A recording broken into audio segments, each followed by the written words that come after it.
सुनिए कहानी महातीर्थ। लेखक प्रेमचंद।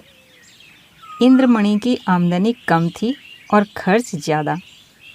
अपने बच्चे के लिए दाई का खर्च ना उठा सकते थे,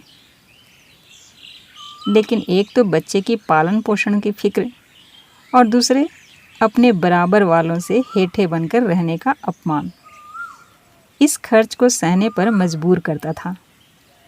बच्चा दाई को बहुत चाहता था, हर दम उसके गले का हार बना रहता था, इसलिए दाई और भी ज़रूरी मालूम होती थी।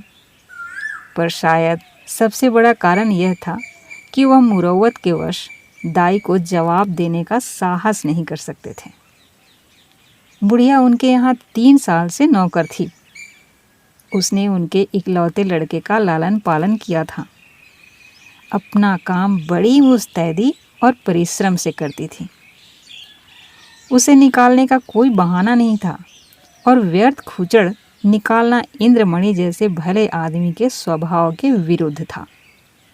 पर इंद्रमणि की पत्नी सुखदा इस संबंध में अपने पति से सहमत न थी। उसे संदेह था कि दाई हमें लूटे लेती है। जब भी दाई बाजार से लौटती तो वह दालान में छिपी रहती कि देखूं कहीं आटा छिपाकर तो नहीं रख देती, लकड़ी तो नहीं छिपा देती। उसकी लाई हुई चीज़ों को घंटों घंटों देखती, पूछताछ करती, बार बार पूछती, इतना ही क्यों? क्या भाव है? क्या इतना महंगा हो गया है? दाई कभी तो इन संदेहात्मक प्रश्नों का उत्तर नम्रतापूर्वक देती, किंतु जब कभी बहू जी ज़्यादा तेज हो जाती तो वह भी कड़ी पड़ जाती थी। कस्में खाती, सफाई की शहादतें पेश करती, वाद विवाद में घंटों लग जाते थे। प्रायः नित्य यही दशा रहती थी और प्रतिदिन यह नाटक दाई के अश्रुपात के साथ समाप्त होता था। दाई का इतनी शक्तियां झेल कर पड़े रहना सुखदा के संदेह को और भी पुष्ट करता था। उसे कभी विश्वास नहीं होता था कि यह बुढ़िया केवल बच्चे के प्रेमवश पड़ी हुई है। वह बुढ़िया को इतनी बाल प्रेमशीला नहीं समझती थी। संयोग से एक दिन दाई को बाजार से लौटने में जरा देर हो गई। वहाँ 2 कुंजड़िनों में देवासुर संग्राम मचा था। उनका चित्रमय हाव भाव, उनका आगिन्य तर्क वितर्क, उनके कटाक्ष और व्यंग सब अनुपम थे। विष के 2 नद थे या ज्वाला के 2 पर्वत, जो दोनों तरफ से उमड़कर आपस में टकरा गए थे। क्या वाक प्रवाह था, कैसी विचित्र विवेचना! उनका शब्द बाहुल्य, उनकी मार्मिक विचारशीलता, उनके अलंकृत शब्द विन्यास और उनकी उपमाओं की नवीनता पर ऐसा कौन सा कवि है जो मुग्ध ना हो जाता। उनका धैर्य, उनकी शांति विस्मयजनक थी। दर्शकों की एक खासी भीड़ भी थी। वह लाज को भी लज्जित करने वाले इशारे, वह अश्लील शब्द जिनसे मलिनता के भी कान खड़े होते, सहस्त्रों रसिक जनों के लिए मनोरंजन की सामग्री बने हुए थे। दाई भी खड़ी हो गई कि देखूं क्या मामला है। तमाशा इतना मनोरंजक था कि उसे समय का बिल्कुल ध्यान न रहा। एकाएक जब 9 घंटे की आवाज़ कान में आई तो चौंक पड़ी और लपकी हुई घर की ओर चली। यहाँ सुखदा भरी बैठी थी।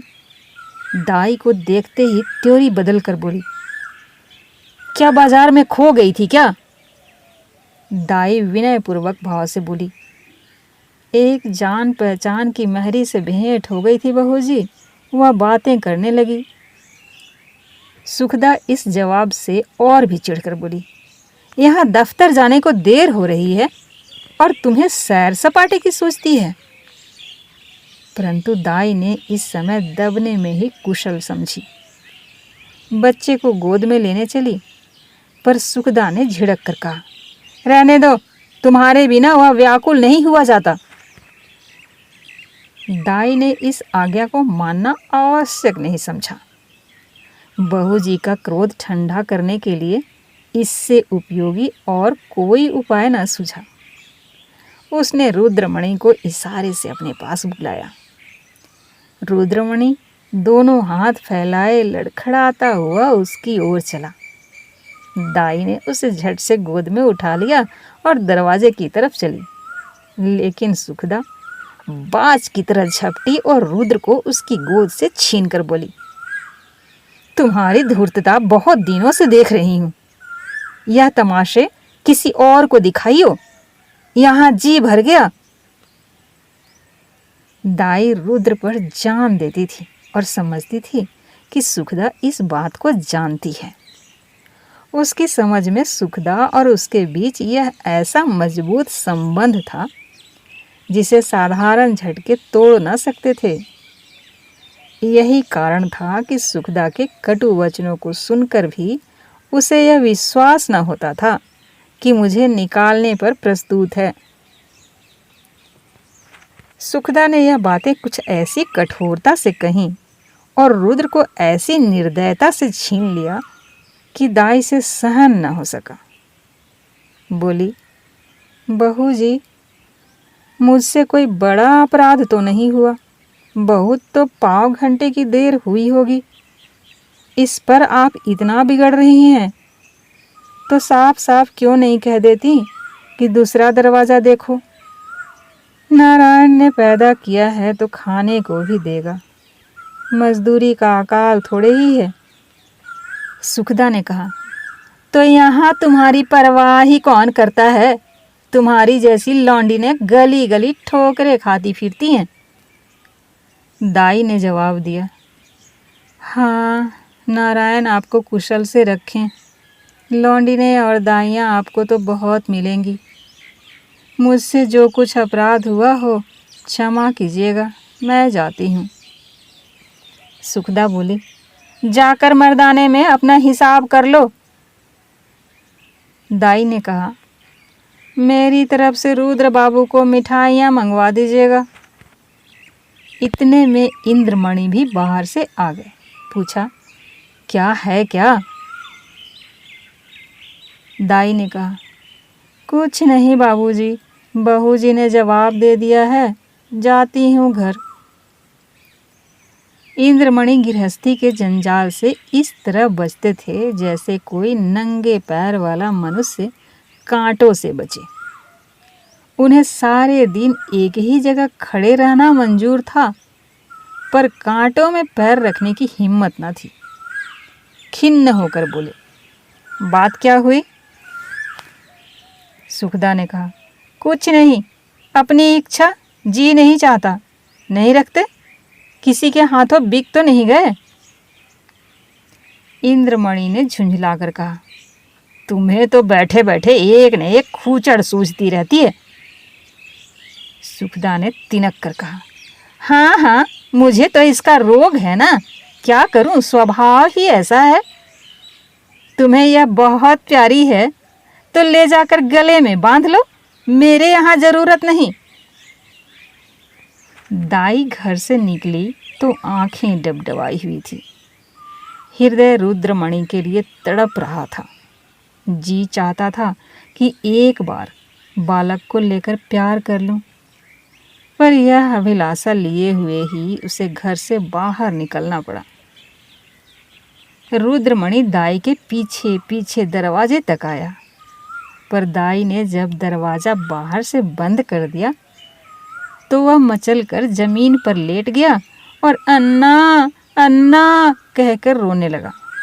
सुखदा ने चुमकारा, प्यार किया, गोद में लेने की कोशिश की, मिठाई देने का लालच दिया, मेला दिखाने का भी वादा किया। जब इससे भी काम न चला तो बंदर, सिपाही, लुल्लू और हवा की धमकी दी, पर रुद्र ने वह रौद्र भाव धारण किया कि किसी तरह चुप न हुआ। यहाँ तक कि सुखदा को क्रोध आ गया। बच्चे को वहीं छोड़ दिया और आकर घर के धंधे में लग गई। रोते रोते रुद्र का मुंह और गाल लाल हो गए, आंखें सूज गई। निदान वह वहीं जमीन पर सिसकते सिसकते सो गया। सुखदा ने समझा था कि बच्चा थोड़ी देर में रोध होकर चुप हो जाएगा। रुद्र ने जागते ही फिर से अन्ना की रट लगाई। 3 बजे इंद्रमणि दफ्तर से आए और बच्चे की यह दशा देखी तो स्त्री की तरफ कुपित नेत्रों से देखकर उसे गोद में उठा लिया और बहलाने लगी। जब अंत में रुद्र को यह विश्वास हो गया कि दाई मिठाई लेने गई है तो उसे संतोष हुआ, परंतु शाम होते ही उसने फिर से चीखना शुरू किया, अन्ना मिठाई ला। इस तरह 2-3 दिन बीत गए। रुद्र को अन्ना की रट लगाने और रोने के सिवा और कोई काम न था। वह शांत प्रकृति कुत्ता जो उसकी गोद से एक क्षण के लिए भी न उतरता था, वह मौन व्रतधारी बिल्ली जिसे ताक पर देखकर वह खुशी से फूला न समाता था, वह पंखहीन चिड़िया जिस पर वह जान देता था, सब उसके चित्त से उतर गए। वह उनकी तरफ आंख उठाकर भी न देखता। अन्ना जैसी जीती जागती प्यार करने वाली, गोद में लेकर घुमाने वाली और थपक थपक कर सुलाने वाली, गा गा कर खुश करने वाली चीज का स्थान उन निर्जीव चीजों से पूरा न हो सकता था। वह अक्सर सोते सोते चौंक पड़ता। अन्ना अन्ना पुकार कर हाथों से इशारा करता, मानो उसे बुला रहा है। अन्ना की खाली कोठरी में घंटों बैठा रहता। उसे आशा होती कि अन्ना यहाँ आती होगी। इस कोठरी का दरवाज़ा खुलते सुनता तो अन्ना अन्ना कहकर दौड़ता। समझता कि अन्ना आ गई। उसका भरा हुआ शरीर घुल गया, गुलाब जैसा चेहरा सूख गया। माँ बाप उसकी मोहनी हंसी के लिए तरस कर रह जाते। यदि बहुत गुदगुदाने या छेड़ने से हंसता भी तो ऐसा जान पड़ता कि दिल से नहीं हंसता, केवल दिल रख लेने के लिए हंस रहा है। उसे अब दूध से प्रेम ना था, ना मिश्री से, ना मेवे से, ना मीठे बिस्कुट से, ना ताजी इमरती से। उनमें मज़ा तब था जब अन्ना अपने हाथों से खिलाती थी। अब उनमें मज़ा नहीं था। 2 साल का लहलहाता हुआ सुंदर पौधा मुरझा गया। वह बालक जिसे गोद में उठाते ही नरमी, गर्मी और भारीपन का अनुभव होता था, अब सूखकर कांटा हो गया। सुखदा अपने बच्चे की यह दशा देखकर भीतर ही भीतर कुढ़ती, अपनी मूर्खता पर पछताती। इंद्रमणि जो शांति प्रिय आदमी थे, अब बालक को गोद से अलग न करते थे। उसे रोज साथ हवा खिलाने ले जाते थे, नित्य नए खिलौने लाते थे, पर मुरझाया हुआ पौधा किसी तरह भी ना पनपता था। दाई उसके लिए संसार की सूर्य थी। उस स्वाभाविक गर्मी और प्रकाश से वंचित रहकर हरियाली को बाहर कैसे दिखाता। दाई के बिना उसे अब चारों ओर सन्नाटा दिखाई देता था। दूसरी अन्ना तीसरे ही दिन रख ली गई थी, पर रुद्र उसकी सूरत देखते ही मुंह छिपा लेता था, मानो वह कोई डायन या चुड़ैल हो। प्रत्यक्ष रूप में दाई को ना देखकर रुद्र अब उसकी कल्पना में मग्न रहता था। वहाँ उसकी अन्ना चलती फिरती दिखाई देती थी ना। उसकी वह गोद, वही स्नेह, वही प्यारी प्यारी बातें, वही प्यारे गाने, वही मज़ेदार मिठाइयाँ, वही सुहावना संसार, वही आनंदमय जीवन। अकेले बैठकर कल्पित अन्ना से बातें करता। अन्ना कुत्ता भूखे, अन्ना गाय दूध देती, अन्ना उजला उजला घोड़ा दौड़े। सवेरा होते ही लोटा लेकर दाई की कोठरी में जाता और कहता, अन्ना पानी। दूध का गिलास लेकर उसकी कोठरी में रख आता और कहता, अन्ना दूध पिला। अपनी चारपाई पर तकिया रखकर चादर से ढक देता और कहता, अन्ना सोती है। सुखदा जब खाने बैठती तो कटोरे उठा उठाकर अन्ना की कोठरी में ले जाता और कहता, अन्ना खाना खाएगी। अन्ना अब उसके लिए एक स्वर्ग की वस्तु थी, जिसके लौटने की अब उसे बिल्कुल आशा न थी। रुद्र के स्वभाव में धीरे धीरे बालकों की चपलता और सजीवता की जगह एक निराशाजनक धैर्य, एक आनंद विहीन शिथिलता दिखाई देने लगी। इस तरह 3 हफ्ते गुजर गए। बरसात का मौसम था, कभी बेचैन करने वाली गर्मी, कभी हवा के ठंडे झोंके। बुखार और जुकाम का जोर था। रुद्र की दुर्बलता इस ऋतु परिवर्तन को बर्दाश्त ना कर सकी। सुखदा उसे फलालैन का कुर्ता पहनाए रखती थी, उसे पानी के पास नहीं जाने देती थी, नंगे पैर एक कदम भी नहीं चलने देती। पर सर्दी लग ही गई। रुद्र को खांसी और बुखार आने लगा। प्रभात का समय था। रुद्र चारपाई पर आंख बंद किए पड़ा था। डॉक्टरों का इलाज निष्फल हुआ। सुखदा चारपाई पर बैठी उसकी छाती में तेल की मालिश कर रही थी और इंद्रमणि विषाद की मूर्ति बने हुए करुणापूर्ण आंखों से बच्चे को देख रहे थे।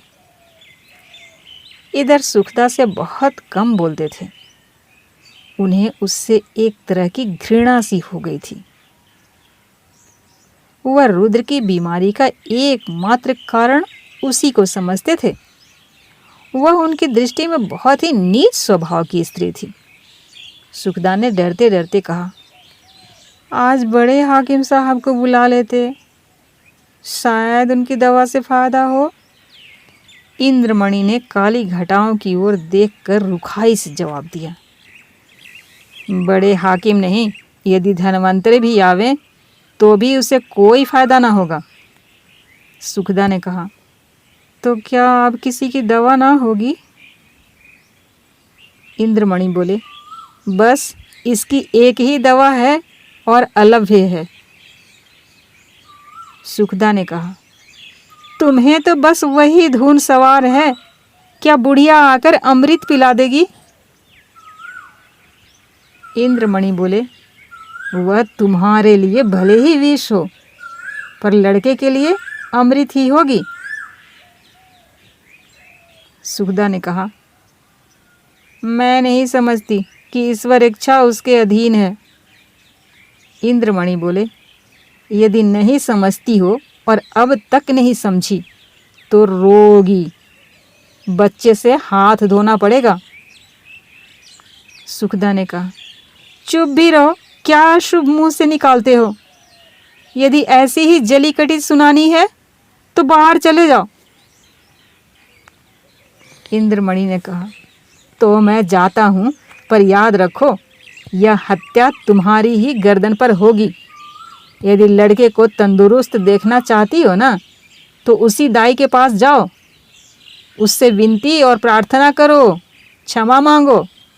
तुम्हारे बच्चे की जान उसी की दया के अधीन है। सुखदा ने कुछ उत्तर नहीं दिया। उसकी आंखों से आंसू जारी थे। इंद्रमणि ने पूछा, क्या मर्जी है, जाऊं, उसे बुला लाऊं? सुखदा ने कहा, तुम क्यों जाओगे, मैं आप ही चली जाऊंगी। इंद्रमणि बोले, नहीं नहीं, क्षमा करो, मुझे तुम्हारे ऊपर विश्वास नहीं है। न जाने तुम्हारे जुबान से क्या निकल पड़े कि जो वह आती भी हो तो ना आवे। सुखदा ने पति की ओर फिर तिरस्कार की दृष्टि से देखा और बोली, हाँ हाँ, और क्या, मुझे अपने बच्चे की बीमारी का दुख थोड़े ही है। मैंने लाज के मारे तुमसे कहा नहीं पर मेरे हृदय में यह बात बार बार उठी है। यदि मुझे दाई के मकान का पता मालूम होता तो मैं कब की उसे मना लाई होती। वह मुझसे कितनी ही नाराज क्यों ना हो, पर रुद्र से उसे प्रेम था। मैं आज ही उसके पास जाऊंगी। तुम विनती करने को कहते हो, मैं तो उसके पैरों पड़ने के लिए तैयार हूँ। उसके पैरों को आंसुओं से भिगोऊंगी और जिस तरह भी राजी होगी मैं राजी करूंगी। सुखदा ने बहुत धैर्य धरकर यह बातें कहीं, परंतु उमड़े हुए आंसू न रुक सके। इंद्रमणि ने स्त्री की ओर सहानुभूतिपूर्वक देखा और लज्जित हो बोले, मैं तुम्हारा जाना उचित नहीं समझता, मैं खुद ही जाता हूँ। कैलाशी संसार में अकेली थी। किसी समय उसका परिवार गुलाब की तरह फुला हुआ था, परंतु धीरे धीरे उसकी सब पत्तियां गिर गईं। अब उसकी सब हरियाली नष्ट भ्रष्ट हो गई और अब वही एक सूखी हुई टहनी उस हरे भरे पेड़ की चिन्ह रह गई थी। परंतु रुद्र को पाकर इस सूखी हुई टहनी में जान पड़ गई थी। इसमें हरी भरी पत्तियां निकल आई थी। वह जीवन जो अब तक नीरस और शुष्क था, अब सरस और सजीव हो गया था। अंधेरे जंगल में भटके हुए पथिक को प्रकाश की एक झलक आने लगी। अब उसका जीवन निरर्थक नहीं बल्कि सार्थक हो गया था। कैलाशी रुद्र की भोली भाली बातों पर निछावर हो गई, पर वह अपना स्नेह सुखदा से छिपाती थी, इसलिए कि माँ के हृदय में द्वेष ना हो। वह रुद्र के लिए माँ से छिप कर मिठाइयाँ लाती और उसे खिलाकर प्रसन्न होती। वह दिन में 2-3 बार उसे उबटन मलती ताकि बच्चा खूब हृष्ट-पुष्ट हो। वह दूसरों के सामने उसे कोई भी चीज़ नहीं खिलाती कि उसे नज़र लग जाएगी। सदा वह दूसरों से बच्चे के अल्पाहार का रोना रोया करती। उसे बुरी नज़र से बचाने के लिए ताबीज और गंडे लाती रहती। यह उसका विशुद्ध प्रेम था। उसमें स्वार्थ की गंध भी ना थी। इस घर से निकलकर आज कैलाशी की वह दशा थी जो थिएटर में एकाएक बिजली लैंपों के बुझ जाने से दर्शकों की होती है। उसके सामने वही सूरत नाच रही थी, कानों में वही प्यारी प्यारी बातें गूंज रही थी। उसे अपना घर काटे खाता था, उस काल कोठरी में दम घुटता था। रात ज्यों त्यों कर कटी। सुबह को वह घर में झाड़ू लगा रही थी। बाहर ताजे ताजे हलवे की महक सूंघती सूंघती बड़ी फुर्ती से घर से बाहर निकल आई। तब याद आ गया, आज हलवा कौन खाएगा, आज गोद में बैठकर कौन चहकेगा। वह मधुर गान सुनने के लिए जो हलवा खाते समय रुद्र की आँखों से, होठों से और शरीर के एक एक अंग से बरसता। कैलाशी का हृदय तड़प गया। वह व्याकुल होकर घर से बाहर निकली कि चलूं रुद्र को देखाऊं, पर आधे रास्ते से लौट आई। रुद्र कैलाशी के ध्यान से एक क्षण भर के लिए भी नहीं उतरता था। वह सोते सोते चौंक पड़ती। जान पड़ता रुद्र डंडे का घोड़ा दबाए चला आता है। पड़ोसियों के पास जाती तो रुद्र ही की चर्चा करती। रुद्र उसके दिल और जान में बसा हुआ था। सुखदा के कठोरतापूर्ण कुव्यवहार का उसके हृदय में तनिक भी ध्यान नहीं था। वह रोज इरादा करती थी कि आज रुद्र को देखने चलूंगी। उसके लिए बाजार से मिठाइयाँ और खिलौने लाती। घर से चलती पर रास्ते से लौट जाती। कभी 2-4 कदम से आगे नहीं बढ़ा जाता। कौन मुंह लेकर जाऊं? जो प्रेम को धूर्तता समझता हो उसे कौन सा मुंह दिखाऊं? कभी सोचती यदि रुद्र मुझे ना पहचाने तो बच्चों के प्रेम का ठिकाना ही क्या, नई दाई से हिल मिल गया होगा। यह ख्याल उसके पैरों पर जंजीर का काम कर जाता था। इस तरह 2 हफ्ते बीत गए। कैलाशी का जी उछटा रहता, जैसे उसे कोई लंबी यात्रा करनी हो। घर की चीजें जहाँ की तहाँ पड़ी रहती, ना खाने की सुधि थी ना कपड़े की। रात दिन रुद्र ही के ध्यान में डूबी रहती थी। संयोग से इन्हीं दिनों बद्रीनाथ की यात्रा का समय आ गया। मोहल्ले के कुछ लोग यात्रा की तैयारियां करने लगे। कैलाशी की दशा इस समय उस पालतू चिड़िया की सी हो गई थी जो पिंजड़े से निकलकर फिर किसी कोने की खोज में हो। उसे विस्मृति का यह अच्छा अवसर मिल गया। यात्रा के लिए तैयार हो गई। आसमान पर काली घटाएं छाई हुई थी और हल्की हल्की फुहारें पड़ रही थी। दिल्ली स्टेशन पर यात्रियों की भीड़ लगी हुई थी। कुछ गाड़ियों पर बैठे हुए थे, कुछ अपने घर वालों से विदा हो रहे थे। चारों तरफ एक हलचल सी मची थी। संसार माया आज भी उन्हें जकड़े हुए थी। कोई स्त्री को सावधान कर रहा था कि धान कट जावे तो तालाब वाले खेत में मटर बो देना और बाग के पास गेहूं। कोई अपने जवान लड़के को समझा रहा था, असामियों पर बकाया लगान की नालिश में देर न करना और 2 रुपए सैकड़ा सूद जरूर काट लेना। एक बूढ़े व्यापारी महाशय अपने मुनीम से कह रहे थे कि माल आने में देर हो तो खुद चले जाइएगा और चलतू माल लीजिएगा, नहीं तो रुपया फंस जाएगा। पर कोई कोई ऐसे श्रद्धालु मनुष्य भी थे जो धर्म में मग्न दिखाई देते थे। वे या तो चुपचाप आसमान की ओर निहार रहे थे या माला फेरने में तल्लीन थे। कैलाशी भी एक गाड़ी में बैठी सोच रही थी, इन भले आदमियों को अब भी संसार की चिंता नहीं छोड़ती। वही वनीज व्यापार, वही लेन देन की चर्चा। रुद्र इस समय यहाँ होता तो बहुत रोता ना, मेरी गोद से कभी ना उतरता। लौट कर उसे अवश्य देखने जाऊंगी। या ईश्वर, किसी तरह गाड़ी चले, गर्मी के मारे जी व्याकुल हो रहा है। इतनी घटा उमड़ी हुई है किंतु बरसने का नाम नहीं लेती।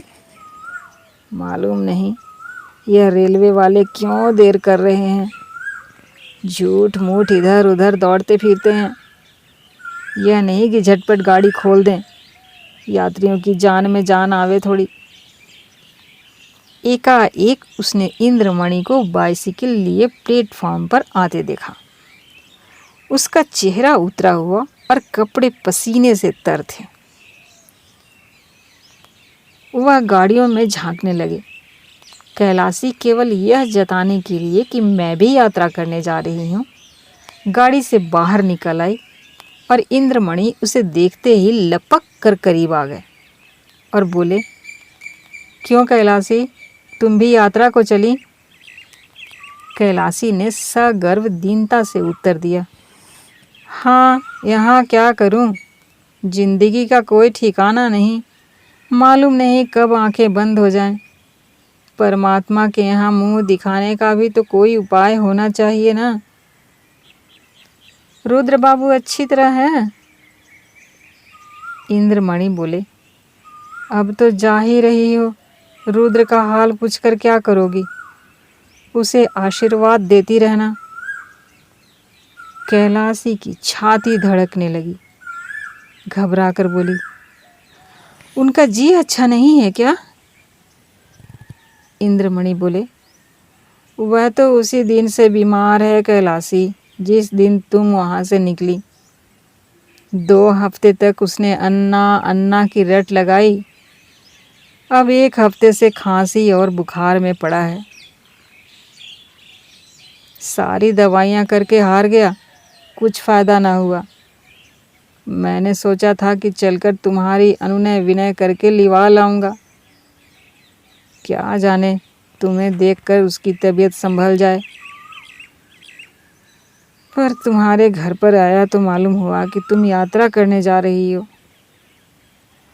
हाँ, मैं किस मुंह से चलने को कहूँ।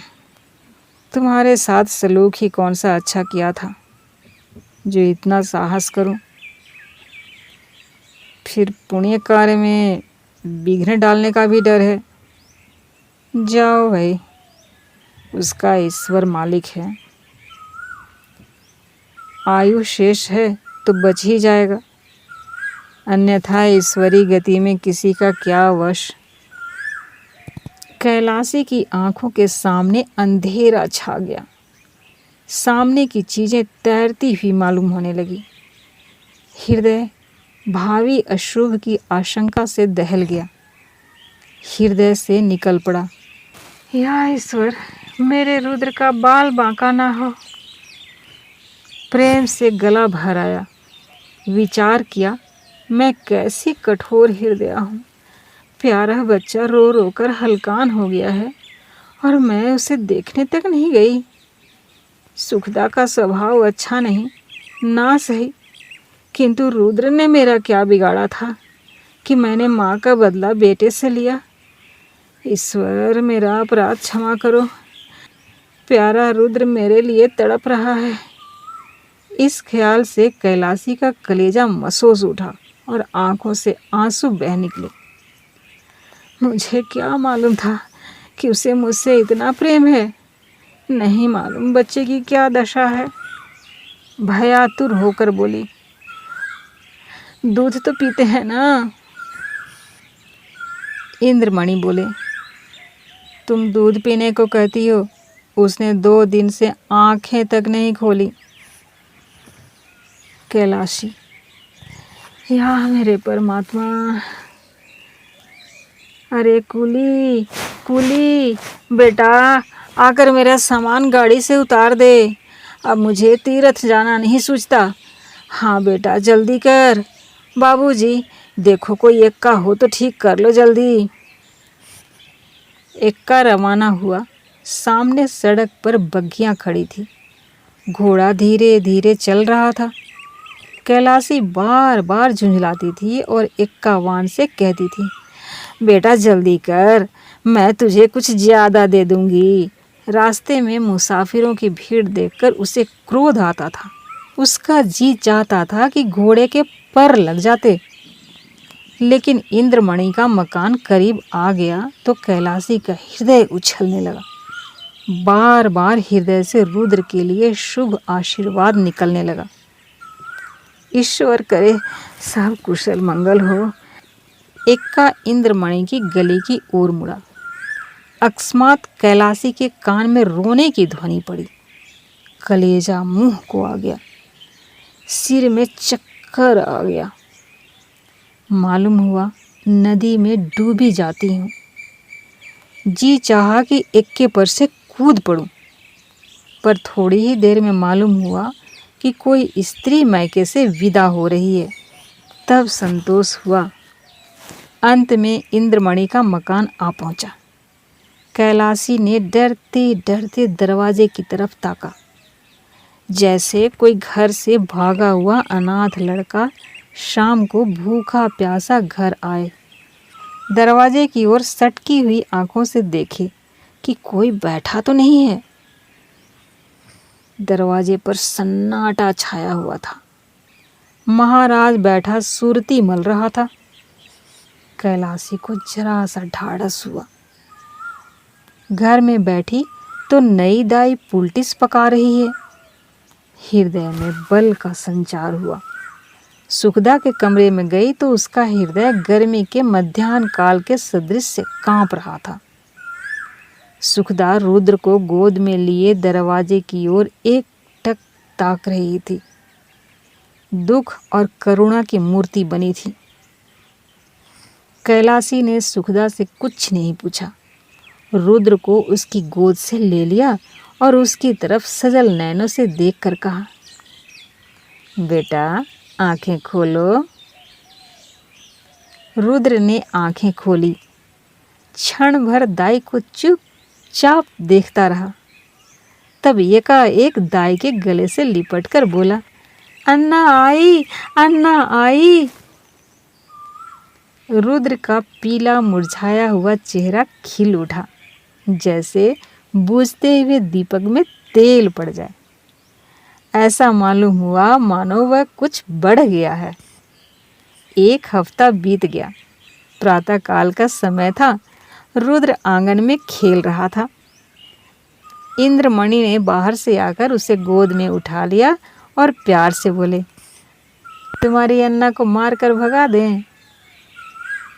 रुद्र ने मुंह बनाकर कहा, नहीं, रोएगी।